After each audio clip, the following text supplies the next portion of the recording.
Hello everyone, welcome to my YouTube channel MV's code guide. आज हम सीखेंगे tuple data structure, but before that अगर आपने मेरी प्रीवियस वीडियोस नहीं देखी हैं तो इट इज क्वाइट रिकमेंडेड कि आप वो वाली वीडियोस देख के ये वाले टॉपिक को कंटिन्यू कीजिए, बिकॉज इस वीडियो में मैं बहुत बार रेफर करूंगी लिस्ट डेटा स्ट्रक्चर और स्ट्रिंग डेटा स्ट्रक्चर का। तो अगर आपको लिस्ट का कोई भी आइडिया नहीं होगा तो थोड़ी सी प्रॉब्लम आ जाएगी ये वाली वीडियो को समझने के लिए। ऑल्सो वीडियो के डिस्क्रिप्शन बॉक्स में आपको मेरे ब्लॉग का लिंक भी मिल जाएगा, जिसके अंदर मैं सारे के सारे नोट्स अपडेट करती हूँ, तो आप वो भी चेक कर सकते हैं। So let us continue with today's topic, tuple data structure.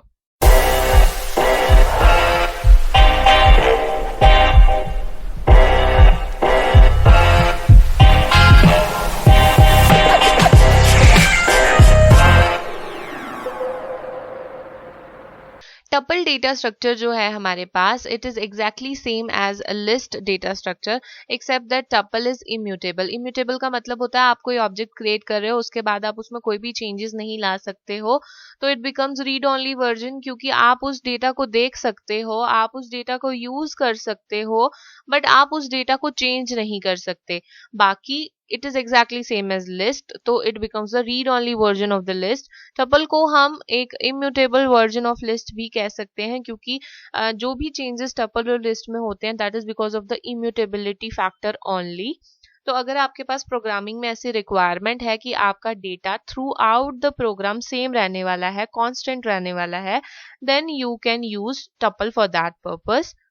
तो tuple also follows three properties: insertion order is preserved, duplicate values are allowed and heterogeneous values are allowed। ये तीनों की तीनों properties list भी follow करता है and यही same properties tuple के अंदर भी होती हैं। जिस order में आप डेटा को सेव करें उसी order में आप retrieve कर सकते हैं। duplicate values allowed होती हैं और heterogeneous values भी allowed होती हैं, मतलब कि आपके पास different types का जो डेटा होता है आप उसको एक सिंगल ऑब्जेक्ट में सेव कर सकते हैं। चलिए देखते हैं टपल का सिंटेक्स और समझते हैं कि ये सारी प्रॉपर्टीज टपल में कैसे फॉलो होती हैं।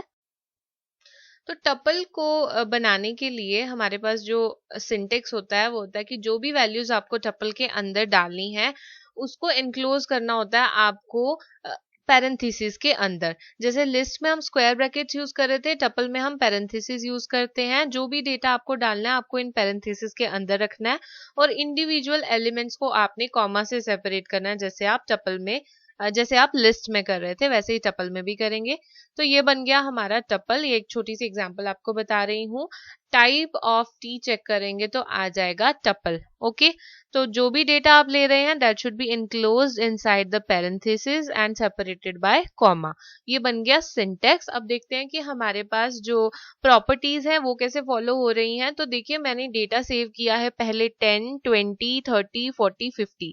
तो ये एक ऑर्डर आपको दिख रहा है, इस ऑर्डर में डेटा सेव हुआ है। तो अगर अब मैं प्रिंट करवाती हूँ डेटा, प्रिंट टी, तो क्या मिल जाएगा, उसी ऑर्डर में वापस प्रिंट भी हुआ है data, hence insertion order is preserved. ये हो गई हमारी पहली प्रॉपर्टी।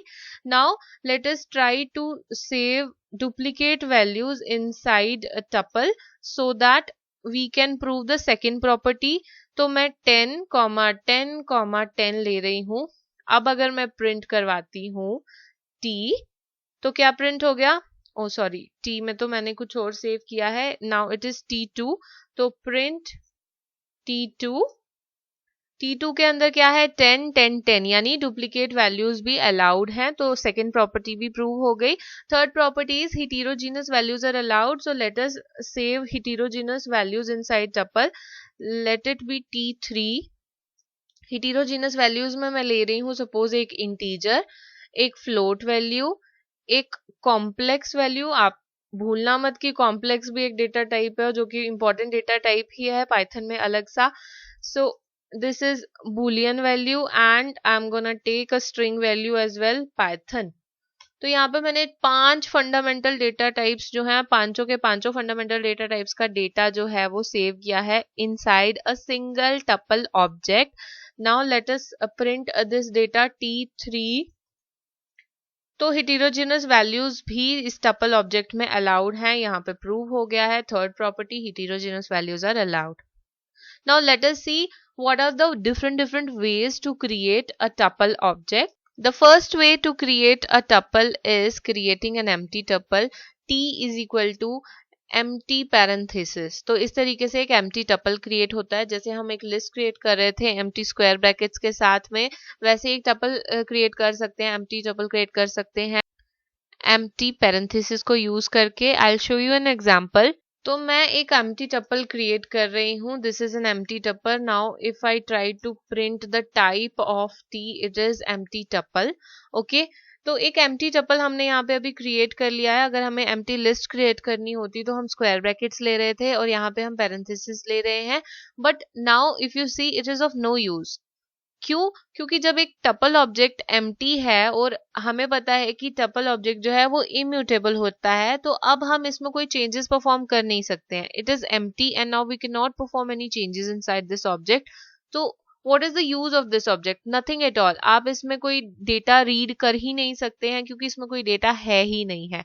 अब आप इसमें कोई डेटा डाल भी नहीं सकते हैं because it is immutable, so it is of no use. अगर आप लिस्ट की बात करें, लिस्ट में आप एक एम्प्टी लिस्ट जब क्रिएट कर रहे थे, बिकॉज लिस्ट म्यूटेबल होता है, बाद में हम l डॉट अपेंड फंक्शन का यूज करके उसके अंदर डेटा डाल रहे थे और प्रिंट कर रहे थे उस डेटा को, तो हमें कुछ डेटा मिल भी रहा था। Because of the mutability factor हम एक एम्प्टी लिस्ट जब क्रिएट कर रहे हैं तो भी वो यूजफुल लग रही थी क्योंकि बाद में हम उसमें डेटा डाल सकते हैं as per the programming requirement. But tuple के अंदर अगर इसी तरीके से देखा जाए तो टपल के अंदर अगर मैं जीरोथ एलिमेंट पे कोई डेटा डालने की कोशिश करती हूँ, suppose 999, this is the zeroth index. Indexing मैं आपको प्रॉपरली बताऊंगी अभी इसी लेक्चर में, but just see the syntax. अगर मैं ये जीरोथ इंडेक्स पे कोई वैल्यू असाइन करने की कोशिश करती भी हूँ तो एरर आ जाता है that tuple object is not supporting item assignment. मतलब इम्यूटेबल होते हैं टपल ऑब्जेक्ट्स, इसीलिए इसमें आइटम असाइनमेंट पॉसिबल नहीं है। Then what is the use of creating an empty tuple? Nothing at all. It is just for the theory purpose that I'm telling you that you can create an empty tuple, but still it is of no use. Now let us create a single valued tuple. इसमें आप थोड़ा सा ध्यान रखने की जरूरत होती है। सपोज आप t is equal to 10 ले रहे हो, इस तरीके से आपने एक सिंगल वैल्यू लेनी है तो उसमें कॉमा की जरूरत आपको लगता होगा कि नहीं है, और आपने ले ली पैरेंथेसिस और आपने इसे सेव कर दिया। Now if you check the type of t, it will print int। आप देख रहे हैं हम चाह रहे थे कि अगर हम पैरेंथेसिस ले रहे हैं तो डेटा टपल कंसीडर हो, बट यहाँ पे तो इंटीजर आ गया। To avoid this we can do is t is equal to 10 inside the parenthesis comma लिख देंगे। Okay, now if you print the type of t, it is going to be treated as tuple. Okay, ये हो गया हमारे पास एक syntax कि अगर आपको सिंगल वैल्यूड टपल क्रिएट करना है, it is mandatory that you put a comma after the value so that it can be treated as a tuple, otherwise it will be treated as integer, right? Also, if you are using any value to be stored inside the tuple, parentheses are not mandatory. Look at this. अगर मैं 10 use कर रही हूँ with a comma, then also it will be treated as tuple. Parentheses are not mandatory. It is recommended to use parentheses so that we can differentiate between a list and a tuple. So if you will use these parentheses, then also it will be tuple, and if you don't use these parentheses and only a comma will do the thing, it will be treated as a tuple only. अगर आपको multiple values save करनी है tuple के अंदर तो आप लिखेंगे 10, 20, 30, 40, जो भी हमने ऑलरेडी कवर की एग्जाम्पल। बट पैरेंथेसिस अभी भी कंपलसरी नहीं है। अगर मैं यहाँ पे टाइप ऑफ टी चेक कर रही हूँ देन इट्स टपल। अगर मैं इसमें 10, 20, 30, 40 सीधे भी सेव कर दूं then also it is tuple. So if I check the type of t, it is tuple only. Tuple ही है, आपने पैरेंथेसिस यूज नहीं की है तो भी टपल है, अगर पैरेंथेसिस यूज करोगे तो भी टपल ही है। So these are the 3 ways by which we can create a tuple. Firstly, you have created an empty tuple, then you have created a single valued tuple, then you have created multi-valued tuple by using parentheses and without parentheses. Both the ways you have tried. Also, we can use the typecasting method for creating a tuple. Suppose I have a list object. A list has these following values 10, 20, 30, 40. This is a list. We can check the type of L. This is a list.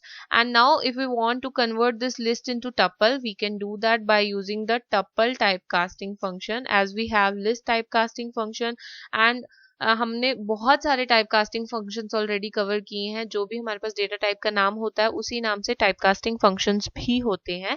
वैसे ही tuple type casting function है tuple में convert करने के लिए. अब इसके अंदर अगर मैं एल लिख देती हूँ, now if I am going to check the type of t, it is tuple. Okay, तो हमने टाइप कास्टिंग फंक्शन का यूज करके भी एक टपल क्रिएट किया है. So this is the fourth way.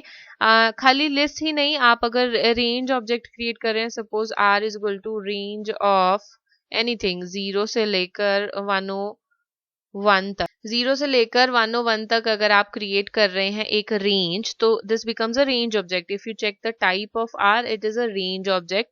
If you want to convert this range object to tuple, you can do that. आप लिखेंगे t is equal to tuple r.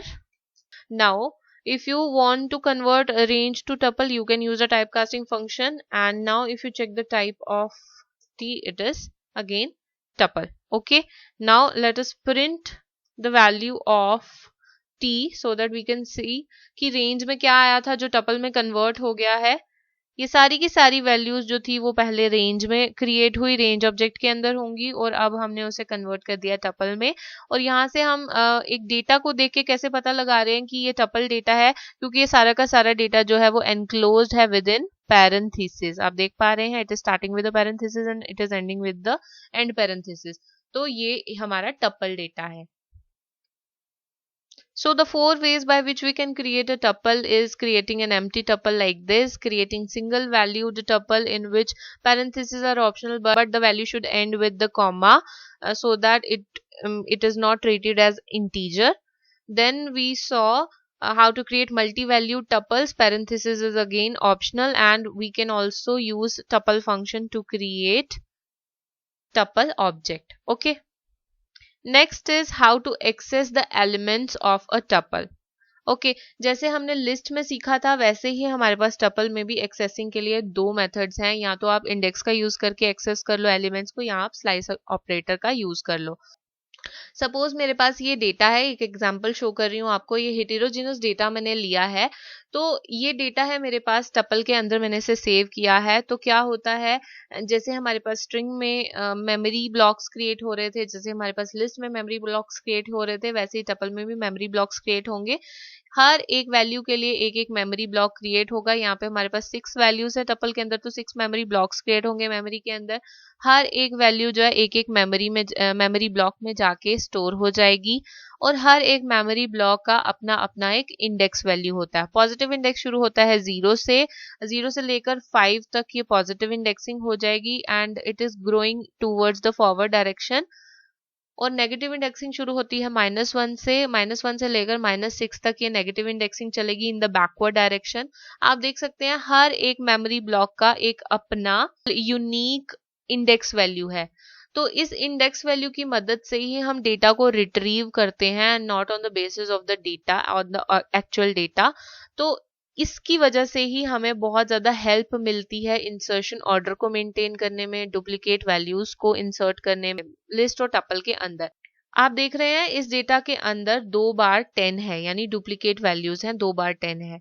लेकिन हम किसकी मदद से ये दोनों चीज़ों को डिफ्रेंशिएट कर पाएंगे? Because of the index value. इस 10 की इंडेक्स वैल्यू है 0, या आप कह सकते हैं इस 10 की इंडेक्स वैल्यू है -6. Both are unique values for this object. Okay, तो इस 10 की इंडेक्स वैल्यू है 3 या -3. तो ये जो यूनिक वैल्यूज हैं इसकी वजह से हम डिफरेंशिएट करते हैं इस 10 को इस 10 से. So index is playing a very important role. Also insertion order भी मेंटेन्ड है, बिकॉज हम जब रिट्रीव करते हैं डेटा को तो वो डेटा इंडेक्स के बेसिस पे रिट्रीव हो रहा है, और जिस ऑर्डर में आपने इंसर्ट किया वो इंडेक्स वाइज सेव हो गया. तो जब रिट्रीव होगा इंडेक्स वाइज तो इंसर्शन ऑर्डर मेंटेन्ड रहता है. एक और एग्जांपल देख लेते हैं और देखते हैं कि how we can access the elements of tuple using index. तो ये मेरे पास डेटा है, इस डेटा की मैंने पॉजिटिव इंडेक्सिंग और नेगेटिव इंडेक्सिंग आपको शो की है। अब इसे रिट्रीव करने के लिए या एलिमेंट्स को एक्सेस करने के लिए हम इंडेक्सिंग का यूज करते हैं। जैसे हमने स्ट्रिंग और लिस्ट में इंडेक्सिंग की थी, सिंटेक्स वही रहने वाला है। ऑब्जेक्ट का नाम है टी, तो यहाँ पे लिख दिया टी और स्क्वायर ब्रैकेट्स के अंदर मैं लिख रही हूँ इंडेक्स। इंडेक्स जो भी आप देंगे उसके आगे जो भी उस इंडेक्स वैल्यू के पास जो भी डेटा होगा वो आउटपुट में मिल जाता है। यहाँ 0th इंडेक्स पे 10 है तो आउटपुट आ गया 10। यहाँ 1 इंडेक्स पे आउटपुट है 20 और -1 इंडेक्स पे 90 पड़ा हुआ है, यानी इस वाले मेमोरी ब्लॉक में 90 पड़ा हुआ है तो 90 आउटपुट मिल जाएगा। -5 इंडेक्स पे डेटा पड़ा हुआ है 50 तो आउटपुट आ जाएगा 50। अब देखते हैं स्लाइसिंग कैसे यूज करते हैं हम एक्सेसिंग करने के लिए। तो स्लाइसिंग करने के लिए सबसे पहले मैं एक टपल क्रिएट कर लेती हूँ, एक मेन टपल जिसके अंदर मैं ढेर सारा डेटा डालूंगी। तो टपल क्रिएट करने के लिए आप देखो मैं टपल फंक्शन का यूज कर रही हूँ। टपल फंक्शन के अंदर मैं रेंज मेथड का यूज कर रही हूँ ताकि मैं एक रेंज ऑब्जेक्ट को कन्वर्ट कर पाऊँ टपल के अंदर। Now I am taking the range of 0 to 101। Okay, tuple created, let me print the tuple। ये सारी वैल्यूज अभी मेरे टपल के अंदर है। So this is my main tuple. अब स्लाइसिंग करनी है। स्लाइसिंग का मतलब होता है एक टुकड़ा, एक पोर्शन एक्सट्रैक्ट करना एक मेन टपल के अंदर से। उसके लिए मुझे यूज करना पड़ता है स्लाइस ऑपरेटर का। तो अगर आपको स्लाइस ऑपरेटर का पूरा कॉन्सेप्ट नहीं है तो मैंने डिटेल में वीडियो बनाई है, आपको डिस्क्रिप्शन बॉक्स में उसका लिंक मिल जाएगा, आप चेक कर सकते हैं। जब हमें स्लाइसिंग करनी होती है हम देते हैं सबसे पहले बिगनिंग वैल्यू, देन हम देते हैं एंड वैल्यू, उसके बाद हम देते हैं स्टेप वैल्यू। बिगनिंग वैल्यू जो भी आप देंगे वहां से आपका पोर्शन स्लाइस होना स्टार्ट होगा। जो भी आप बिगनिंग वैल्यू देंगे, ये बिगनिंग वैल्यू जो है वो इंडेक्स वैल्यू होती है। देन एंड जो भी आप देंगे उससे एक कम पे आपकी स्लाइसिंग होती है और स्टेप वैल्यू जो आपको देनी होती है वो आपको यहाँ पे प्रोवाइड करनी होती है। अगर आप इन वैल्यूज की जगह आप कुछ भी नहीं देंगे तो बाय डिफॉल्ट क्या होता है कि जो भी इसकी डिफॉल्ट वैल्यूज होती हैं बिगनिंग की, एंड की और स्टेप की, वो कंसीडर होती हैं। तो default value of beginning is always 0 and default value of end is length of the object which you are considering, so length of t, and default value of step value is 1। तो ये सारी values default values होती हैं। अगर आप कुछ भी नहीं दोगे, यहाँ पे सिर्फ स्लाइसिंग का ये स्लाइस ऑपरेटर यूज करोगे तो डिफॉल्ट वैल्यूज कंसीडर होंगी। देखो अगर कुछ भी नहीं दिया तो 0 से लेकर जितनी भी लेंथ थी, मतलब कि सारा का सारा डेटा ही आउटपुट में मिल जाता है अगर आप कुछ भी ना दो। अब स्लाइसिंग करनी हो तो क्या करेंगे, मुझे डेटा खुद डालना पड़ेगा कि मुझे कहाँ से कहाँ तक का स्लाइस चाहिए। सपोज मुझे 0 से लेकर 15 तक का स्लाइस चाहिए। अगर मुझे एक्चुअल में 15 तक का स्लाइस चाहिए तो मुझे यहाँ पे लिखना पड़ता है 16। I hope this concept is clear to you. If I want my slice till 15, I want to write it, I will have to write it here 16। Okay, ये हो गई मेरी स्लाइसिंग। तो स्लाइसिंग का यूज करके भी हम एलिमेंट्स को एक्सेस कर सकते हैं। We can also use mathematical operators to manipulate tuples। Mathematical operators used for tuple are plus and star operator। जैसे हमने लिस्ट और स्ट्रिंग में प्लस और स्टार ऑपरेटर का यूज किया था to manipulate tuple, to manipulate list. तो अब यहाँ पे हम कंकैटिनेशन रेपिटेशन के लिए प्लस और स्टार ऑपरेटर का यूज कर सकते हैं। Suppose I have a tuple t1 equal to 10, 20, 30 and tuple t2 is equal to a, b and c।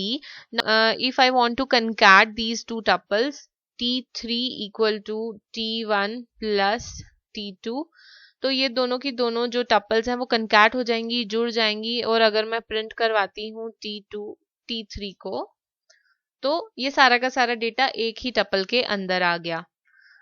But ध्यान रखना है कि जो भी हमारे पास ऑपरेंड्स हैं, ऑपरेंड्स वो होते हैं जिनके ऊपर ऑपरेटर काम करता है, ऑपरेशन परफॉर्म करवाना होता है हमें। तो t2 और t1 हमारे ऑपरेंड्स हैं। ये ऑपरेंड्स जो हैं वो दोनों के दोनों टपल टाइप के होने चाहिए तभी कंकैटिनेशन होगा, अदरवाइज एरर आ जाएगा। सपोज मैं t4 के अंदर कंकैटिनेशन करने की कोशिश कर रही हूँ t3 प्लस एनीथिंग 500, तो एरर आ जाएगा you can only concatenate tuple not int to tuple. Okay, concatenation के लिए दोनों के दोनों जो ऑपरेंड्स हैं वो सेम टाइप के होने चाहिए। इसी तरीके से हमारे पास रेपिटेशन ऑपरेटर होता है। Repetition operator as the name suggest repeat करने के लिए डेटा को यूज किया जा सकता है। अगर मेरे पास T1 के अंदर क्या डेटा है अभी 10, 20, 30, तो अगर मैं इसे रिपीट करना चाहती हूँ 3 टाइम्स तो आई यूज *3। तो यहाँ पे डेटा 3 टाइम्स रिपीट हो गया, once, twice and thrice. So now the data is repeated 3 times. The same data is going to be repeated 3 times. यहाँ पे भी आपको ध्यान रखना है कि एक जो ऑपरेंड है वो टपल टाइप का होगा और एक ऑपरेंड जो है वो इंट टाइप का होगा, तभी आपके पास जो रिजल्ट है वो इस तरीके का आएगा, अदरवाइज एरर आएगा। I hope this is clear to you all. ये सारे कॉन्सेप्ट लिस्ट के जैसे ही हैं, इसलिए मैंने यहाँ पे ज़्यादा डिटेल में कवर नहीं की हैं, बहुत सारी एग्जांपल्स लेके आपको नहीं समझाया, क्योंकि ऑलरेडी लिस्ट में हम बहुत डिटेल में कवर कर चुके हैं। स्टिल अगर आपको कोई कन्फ्यूजन रहती है तो प्लीज़ कमेंट कीजिए, कमेंट में मुझसे पूछिए कि आपको क्या डाउट है। मैं कोशिश करूँगी कि मैं आपके डाउट्स क्लियर कर सकूँ। So this is the end of today's video. If you're having fun learning with me, please like my videos and subscribe to my channel MV's Code Guide. Please keep learning and keep supporting. Thank you.